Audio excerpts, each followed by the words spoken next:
CMR video case ఘటనకు సంబంధించి మొత్తం 7గురిపై మేడ్చల్ పోలీసులు కేసులు నమోదు చేశారు.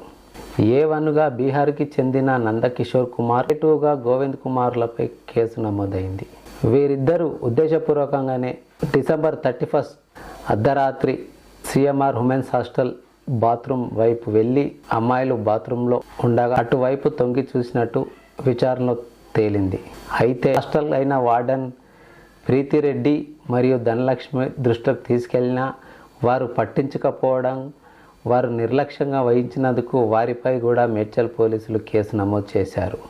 మహిళా హాస్టల్లో సరైన భద్రత కల్పించలేదని ప్రిన్సిపల్ నారాయణ మరియు director CMR group chairman Gopal రెడ్డిలను కూడా కేసులో జతపరిచారు. మొత్తం ఈ కేసులో 7గురిపై ఎఫ్ఐఆర్ నమోదైంది.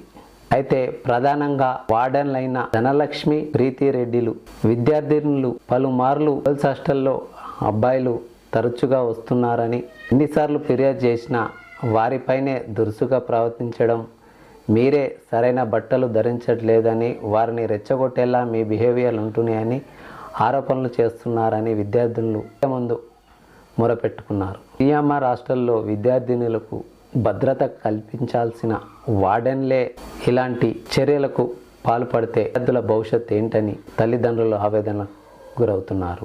లక్షలు ఫీజులు చెల్లించి పిల్లలను ఉంటే భద్రత ఉంటుందని బయట ప్రైవేట్ హాస్టల్ను నమ్మలేక లక్షలు పోసి విద్యార్థుల తల్లిదండ్రులు పిల్లలను హాస్టల్లో చేరిస్తే ఇలాంటి సంఘటనలను వారిని బాధ కలిగిస్తున్నాయి. నిరుపేదలు అప్పులు చేసి మరీ విద్యార్థులను చదివించుకోవడానికి తల్లిదండ్రులు పడే బాధలు యాజమాన్యానికి అర్థం కావు. ప్రధానంగా మనం ఇక్కడ మాట్లాడుకోవాల్సింది వార్డెన్లు.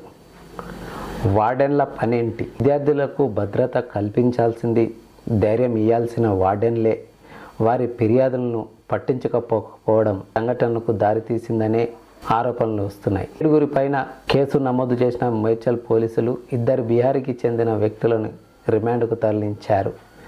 ఇంకా ఈ కేసు పూర్తి విచారణలో ఉందని మేడ్చల్ సిఐ సత్యనారాయణ తెలిపారు. ఇప్పటికైనా సిఎంఆర్ సంస్థ మహిళా విద్యార్థినులకు ఎలాంటి భద్రత కల్పిస్తుందో చూద్దాం. నేను మీ రాకేష్, జర్నలిస్ట్, ఆర్జే న్యూస్.